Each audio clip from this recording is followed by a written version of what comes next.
11:30? Good to see you. Several years ago, when I was a boy, many moons ago, I was around kindergarten or so.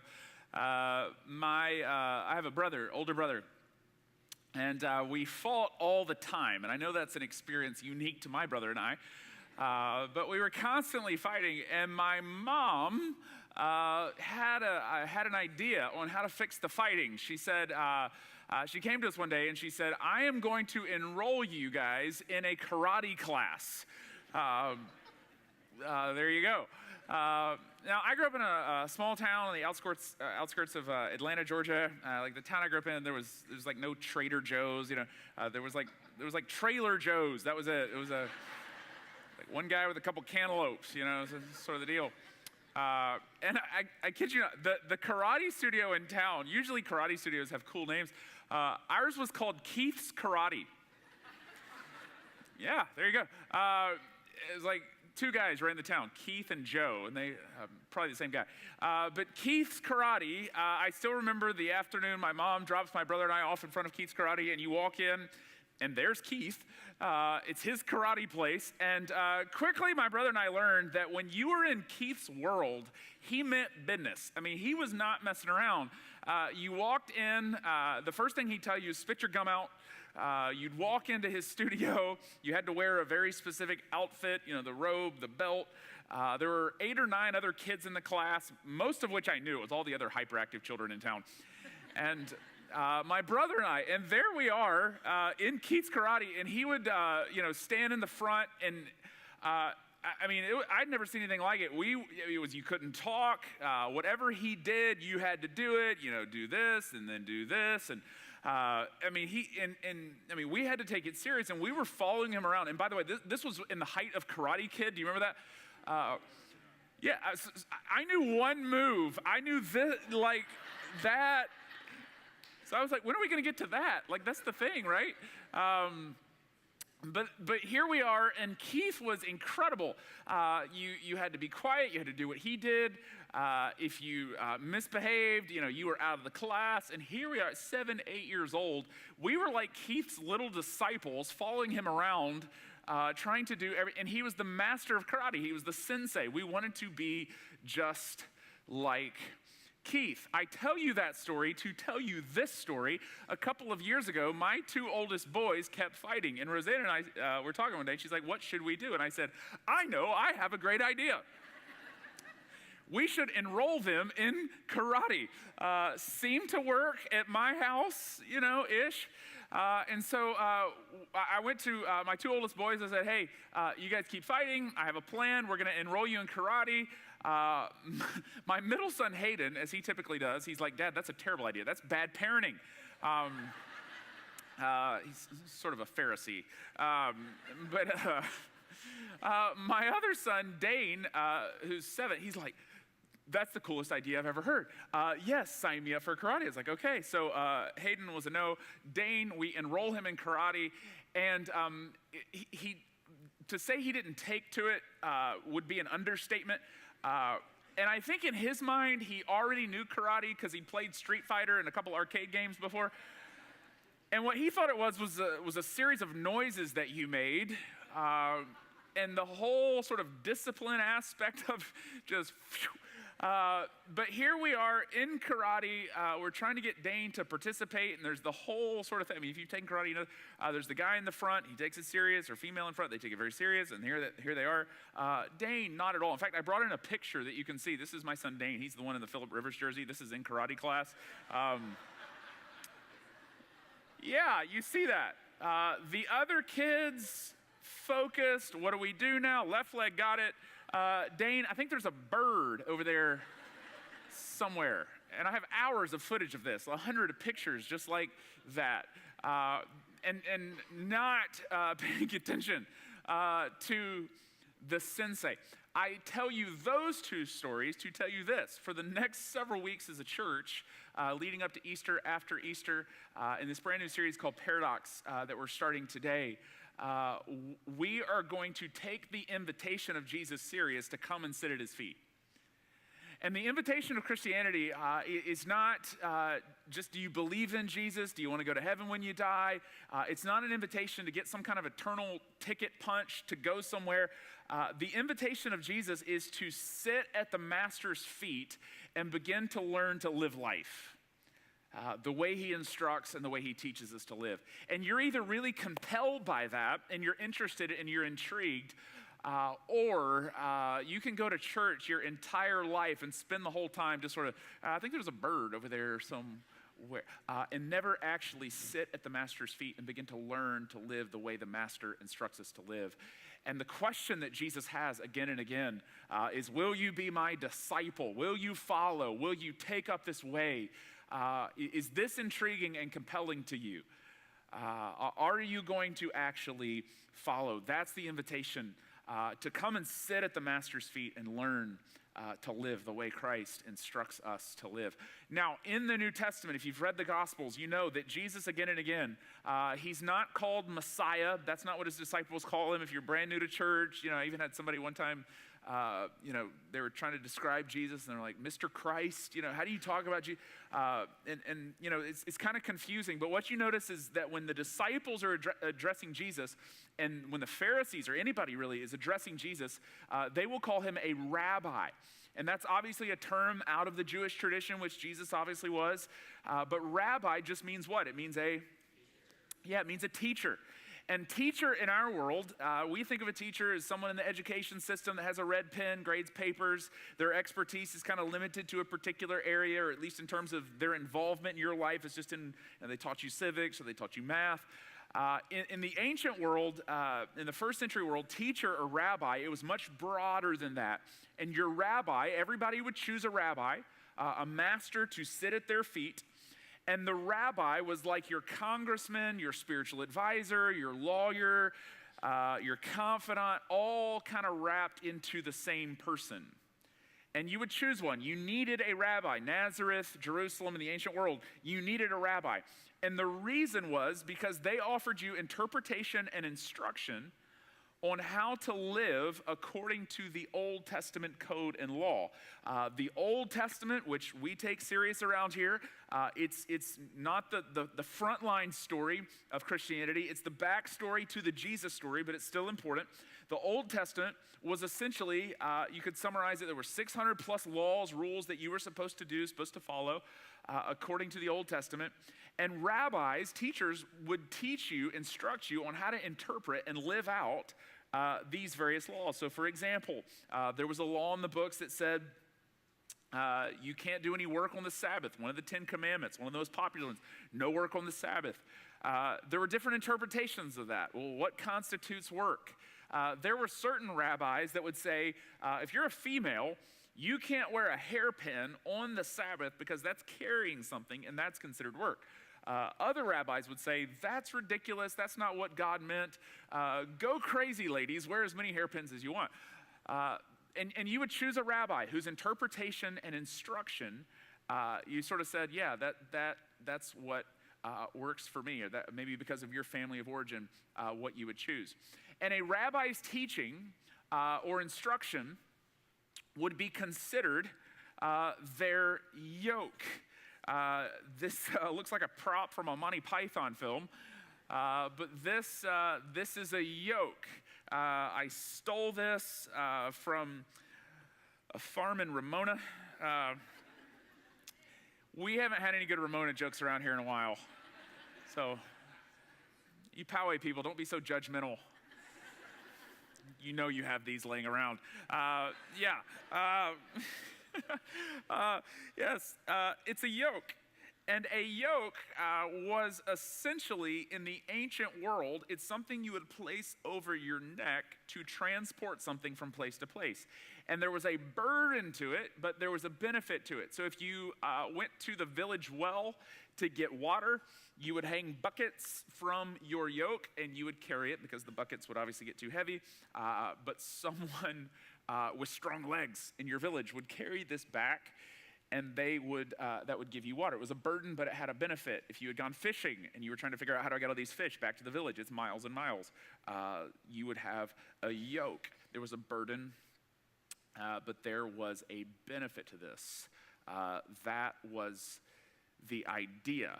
If you've done CrossFit, you've probably seen, this is sort of, we're going to do some yoga and yoke classes later.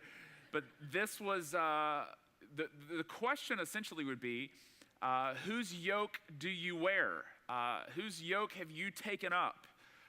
What burden, what teachings for a benefit have you taken hold of?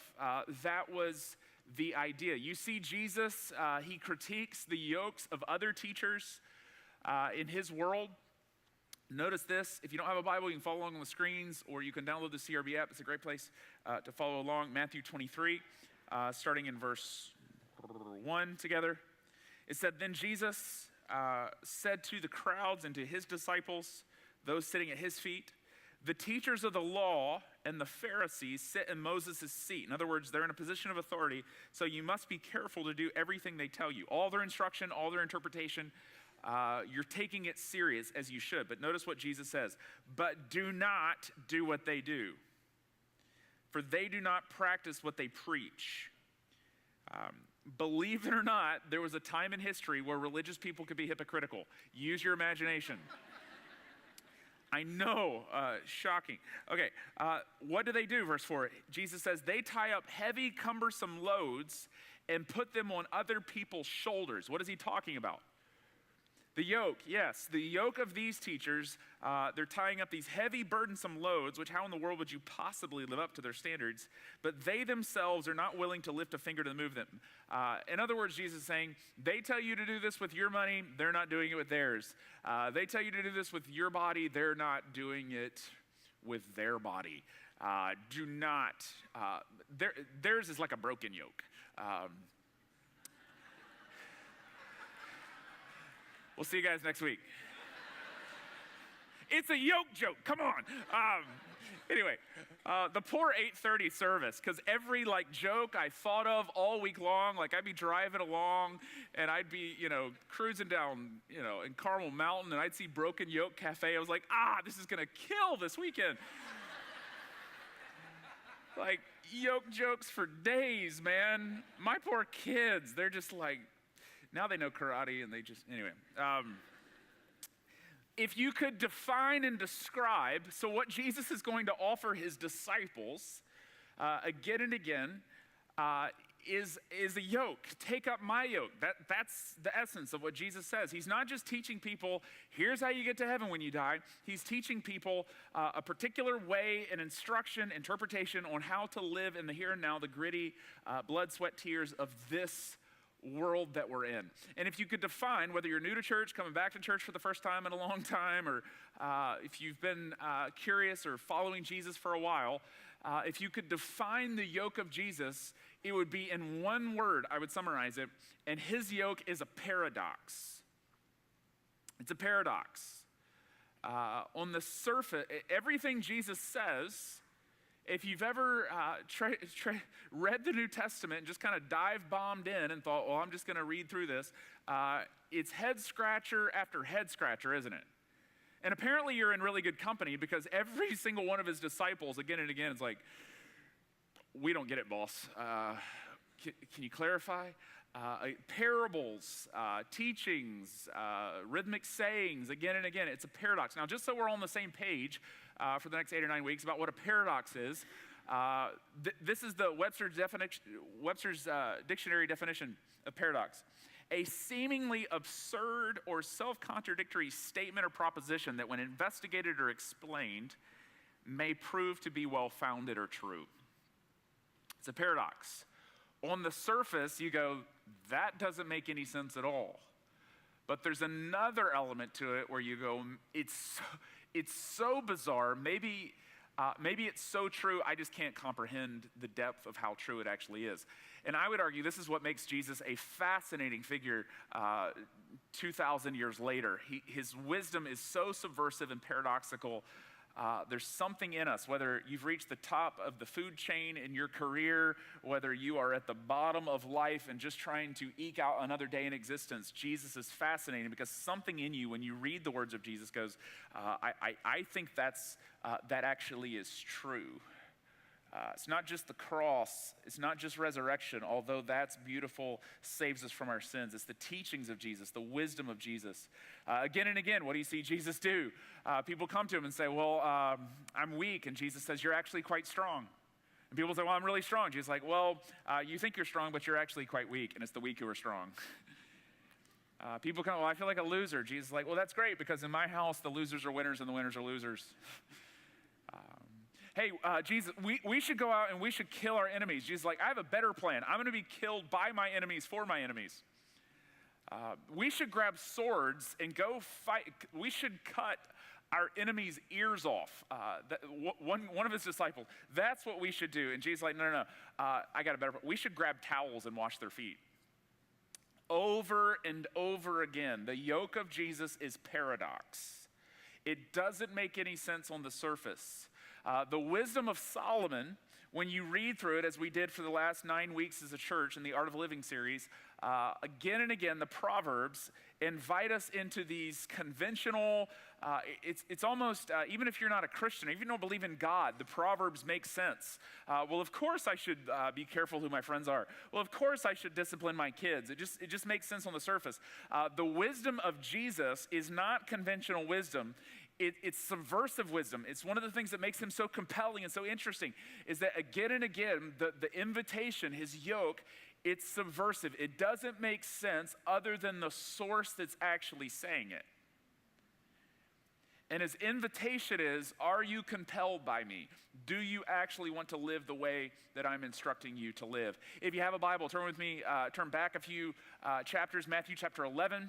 If you don't, you can follow along on the screens. That's a great place to follow along as well. And I want us to look at the first paradox that we're going to be looking at together over the course of this series. It's this idea of laboring to rest, working so you can feel rested. Jesus says this, Matthew chapter 11, verse 25. At that time, Jesus said, I praise you, Father, Lord of heaven and earth, because you've hidden these things from the wise and the learned, and you've revealed them to little children. What is that? It's a paradox. The way of Jesus, the height of existence in the ancient world, it was always for the sophisticated, the educated, those that lived in ivory towers. They were the ones that understood. They were the ones that had reached a state of bliss or some kind of enlightenment. But Jesus is teaching here, no, it's those that are at the bottom of the food chain. It's the little children, those that you would just sort of look at and say they're foolish. Those are the ones that understand, and those are the ones, come to me like that. You go, that doesn't make any sense. And Jesus says, I know. It's a paradox. If you're confused, hang with me. We'll get there in just a moment. You keep going. Yes, Father, for this is what you were pleased to do. All things, verse 27, have been committed to me by my Father. No one knows the Son except the Father, and no one knows the Father except the Son, and those to whom the Son chooses to reveal him. Jesus is describing his relationship with his Father. In an essence, the human, divine nature of Jesus, he's a walking paradox. Every room that he walks into, he is a breathing paradox. He's 100% God. He's 100% man. If you saw Jesus and you said, well, which are you? Are you man or are you God? He would say, yes. It's not a Clark Kent kind of thing. I'm this by day, I'm this by night. 100% completely, fully God and fully man. He's a paradox. And if something in you is compelled by him, 2,000 years ago or in 21st century San Diego, if something in you says, I'm intrigued, tell me more, I want to actually follow him, I want to take on his yoke, I want him to be my master, how do I do that? Jesus says, here's the invitation. Here's what I'd invite you to do. He says this, verse 28, come to me, all you who are weary and burdened, which if you're anything like me, you qualify. And I will give you rest. To which we hear that and we go, that sounds nice. I'm compelled. I'm on the edge of my seat. How do I get this rest? How do I take up what you're inviting me to experience? And Jesus says, verse 29, if you want this rest, take my yoke upon you and learn from me. For I am gentle and humble in heart, and you will find rest for your souls. Verse 30, for my what? For my yoke is easy, and my burden is light. What is that? That is it's a paradox. If you came to me and you said, Jared, I'm exhausted, I'm dehydrated, I just walked here from Ramona. I don't know. I need a break. I need a breath. I'm just so tired. My Fitbit has exploded. I've taken so many steps today. And I said, okay, you're exhausted. You need rest? Yeah. I have a plan. Put this bad boy on your back and strap some weights to it and just walk around for a while. You're going to feel great in the morning. What are you No, it's a paradox. Come labor to rest. My yoke, this heavy thing, is actually a light thing. It's a paradox. At one level, what Jesus is doing is he's putting his finger on the cultural and spiritual condition of his world, which I would argue is the same cultural and spiritual condition of ours.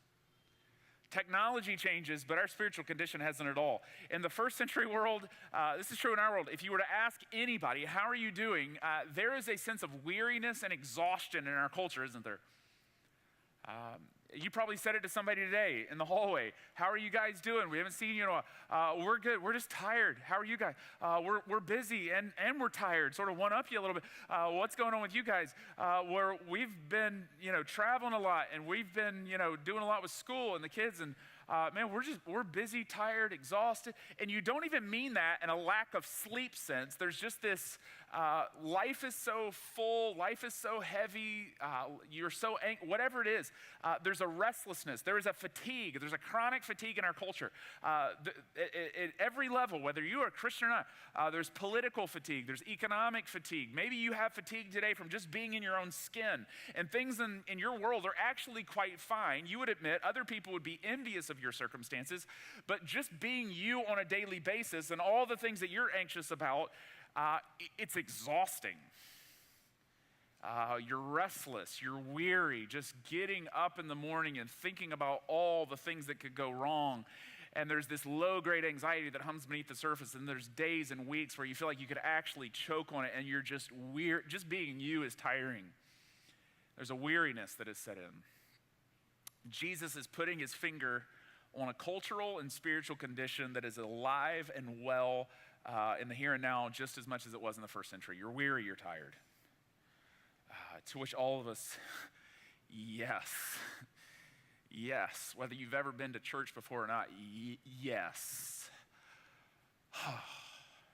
And the next thing he says, if you're American, if you were born and raised in the Western world, there is a natural resistance to this idea. He says, okay, I want you to put on my yoke. I want to become your master.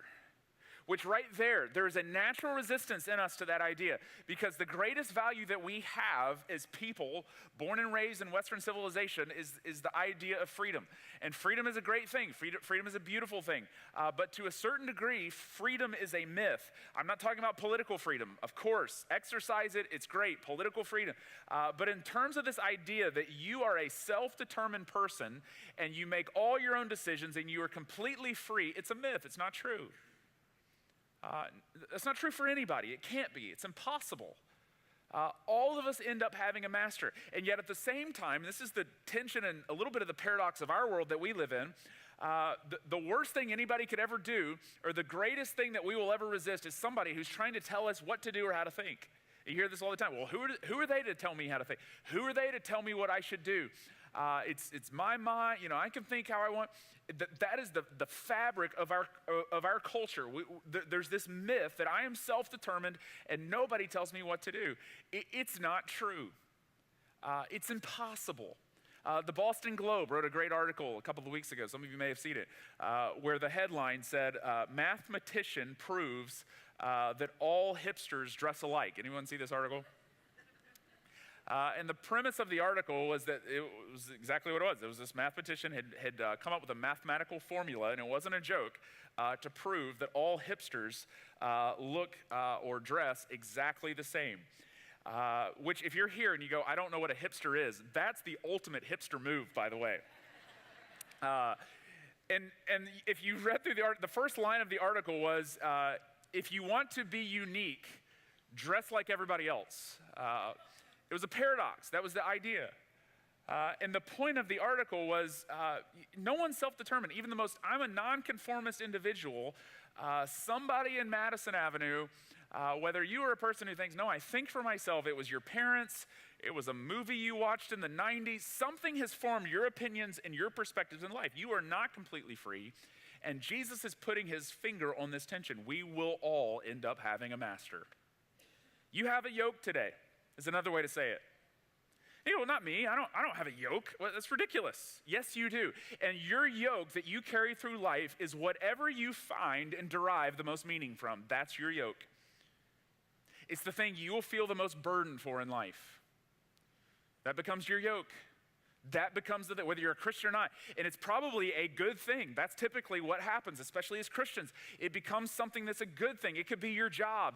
And all of a sudden what happens is if your job becomes the place that you find the most meaning in life, that's the thing that you just return to again and again as your source of meaning. It will become the greatest burden that you carry. And Jesus' point is, if that's your master, eventually it will crush you. There will be a season in your work of company downsizing. What you have given to will not give back any longer.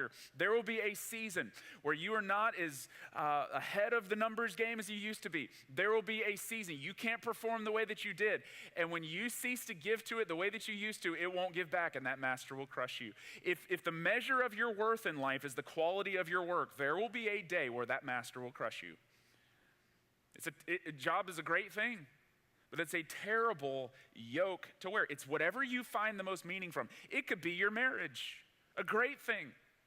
But if it becomes the thing where you derive the most meaning in life from your marriage, from your spouse, you do not have a spouse. You are a slave to that person. They will become the biggest burden that you carry. You won't be free to criticize them or offer them any feedback on how they could grow. You'd be too terrified of their response. If they offered you any criticism or feedback on how you could grow, it would crush you in that moment. And you'll wake up every day. If your spouse is the greatest source of meaning that you have in life, if that's the yoke that you carry, then you will go through life, and every day you will wake up wondering, how do I make them happy today? And they won't be a spouse. They're just someone, they're a burden that you'll have to carry. If their life starts to fall apart, your life will start to fall apart, and you wouldn't be able to stand it. A spouse is a great thing to have, but a terrible master. Jesus says, I'm the yoke I want you to put on. I'm the only master. I'm the only master worth having. It could be our kids. And as a dad, this is so easy to do, to allow our kids to become our greatest source of value, our greatest source of meaning in life. We don't even question it. Well, of course. And if you do that, one of two things will happen in the long run. And you've seen this happen. Your kids will grow up and they will be so dependent on you that they'll never actually leave your care because they never learned to spread their wings and get away from you. Or you will end up smothering them to such a degree that they will grow up and they will want nothing to do with you. Either way, the burden and the yoke, if your kids become the greatest source of meaning, it will crush them, it'll crush you. It's a terrible master. If it becomes your body, your physical self, your appearance, if that's the thing where you find your most value in life, your most meaning in life, and it will become the greatest burden that you carry from sun up to sundown, there will be a day you have another birthday, and you won't see it as an invitation to get wiser. You will see it as an invitation just to get worse. You will go through life. Your body, the moment you can't do what you used to do, the moment you don't look the way that you thought you should look, it will crush you. If that's where you find your most meaning in life, that burden, it will become too heavy for you to carry. If it's your intellect, if it's how smart you are, how smart you're perceived by others, if that becomes your greatest source of meaning in life, there will be a day where you will sit or stand in a room and you're not the smartest person in it, and it will humiliate you and you won't know what to do. Or, that's best case scenario. Worst case scenario is you're so arrogant no one ever wants to be around you. Either way, it's a heavy burden. It's a terrible master. If you hear all of those options, you go, well, none of those sound good. Being a good person, that's where I find my meaning. And this is especially true in our culture where religion in America, at least moralism, we've kind of taken the religion element out of it, but moralism is on the rise. This idea of I find my meaning from being a good person and doing what's right and forming some kind of a moral code to live by. That becomes the thing where we say, that's where I find my most meaning. I'm a good person. Compared to everyone else, I'm a really good person. If that becomes you, this is the very system Jesus is critiquing. Whether you call it, a religion or not, but it's moralism. It's I'm a good person. One of two things will happen. You'll meet. There'll be days and weeks, or months even, years even, where you will meet and exceed your standards of good behavior, and you'll be judgmental to everyone else. And then on the other side of the coin, there will be days and weeks and months where you fail to meet your own standards, and the guilt and the shame will crush you, and that yoke will be too big and too heavy to carry. And Jesus is saying, I am the only master that exists. I am the only yoke worth putting on, that when you fail me, I'll actually forgive you. I'm the only master that when you can't, I will. I'm the only master who is gentle and humble and will not fail you when you fail me. My yoke is easy. My burden is light. Come sit at my feet. Now, if I'm really honest with you, and I'm in this camp too, if you're under 40, this is almost impossible to understand.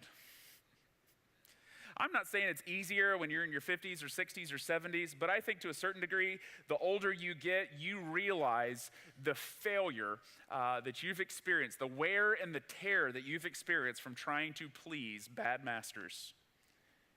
And when you're in your 20s or 30s, what happens to all of us? I think at a certain age, maybe it's high school, maybe it's college, we pick a major, we pick a job, we pick a spouse. We start putting the yokes on, baby. Here we go. And we start thinking, okay, in my career, I'm going to do it. Here I go. And we start on our track in life, and we're, 22, man, here we go. 24, I need to get married soon. No, this is a job thing. I got to take the jobs here. 25, I'm rocking it in my career. I'm at 5 figures in my salary right now, man. I'm crushing it. Here I go. And we start hiking our way up the mountain. We get married. We have some kids. Maybe we're even trading yokes as we go through life. That's a bad yoke. I put another yoke on. And we're going up the mountain. And now we're starting to push 30. And 30 is starting to push back a little bit. And you're having those moments where you're going, I'm a little winded here. A little wear and tear. You go to church. You sit in a small group with people. How you doing? We're pretty good. I think we need a vacation. Does anybody have a timeshare anywhere? Like we could get on that. I don't, and your Christian friends, they're trying to offer you encouragement. You need to let go and let God. That's what you do. And you're like putting another yoke on, and you're like, oh yeah, okay, yeah, okay. And you're about to crack under the weight and the stress and the wear and tear. You're like, I can't. And somebody will come up to you and they'll be like, hey man, I just want you to know God will never give you more than you can handle. And you're like, okay, all right.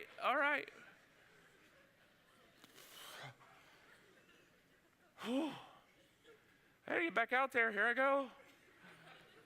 All right, climbing the mountain, 40.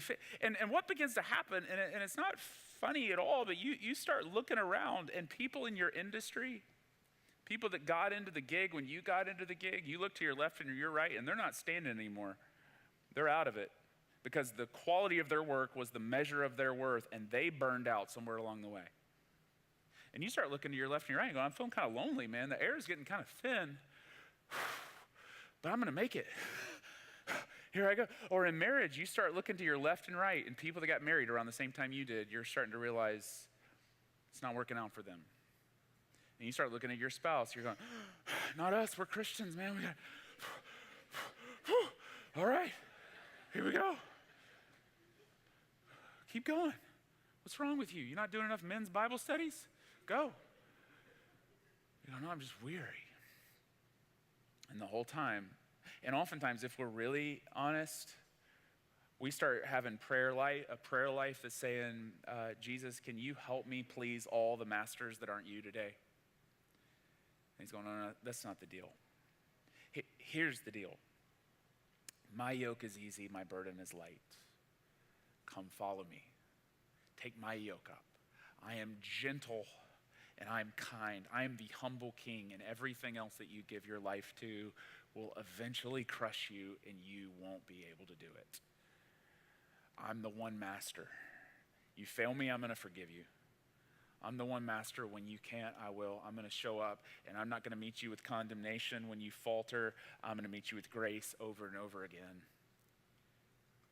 Come follow me. Take up my yoke.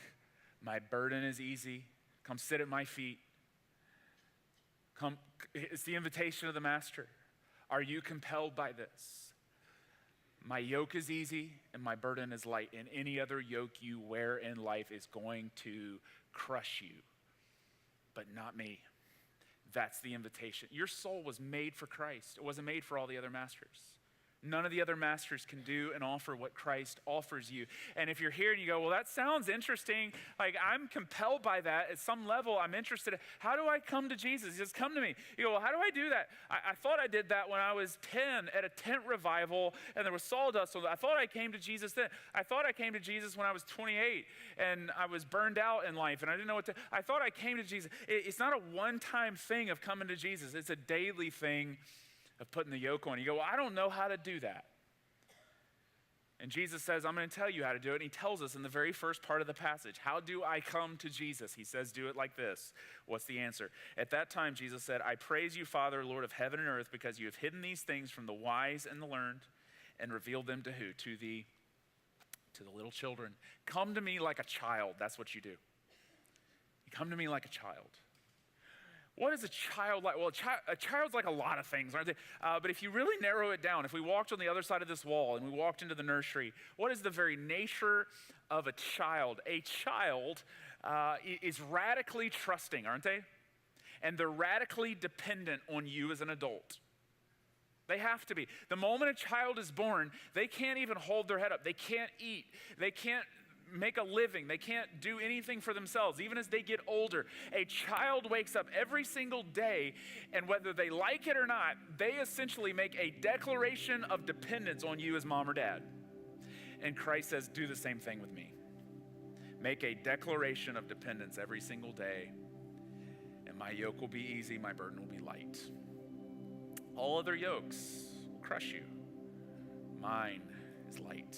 Make a declaration of dependence every single day. I can't, like, I'm not going to even the Christian life, I'm not going to do a great job of it, but here I go. I want you to be my master. What else is a child like? A child never doubts unconditional love. When my 2-year-old Ezra, when he falls, it doesn't matter how bad he's been, he will walk over to Rorai and he will hold his arms up and he will say, pick me up, or some variation of that, because he knows, he trusts that he is unconditionally loved. Doesn't matter how bad he's been, it doesn't matter what he's done, he trusts that he is unconditionally loved. You learn, that was the way you were as a child, by the way. You learned to doubt it later. But you knew you were unconditionally loved at some moment in your life. And Jesus says, come to me like that. Come with a declaration of dependence. Come leaning your whole being on me, knowing beyond a shadow of a doubt that you are unconditionally loved. Doesn't matter how many times you drop the yoke.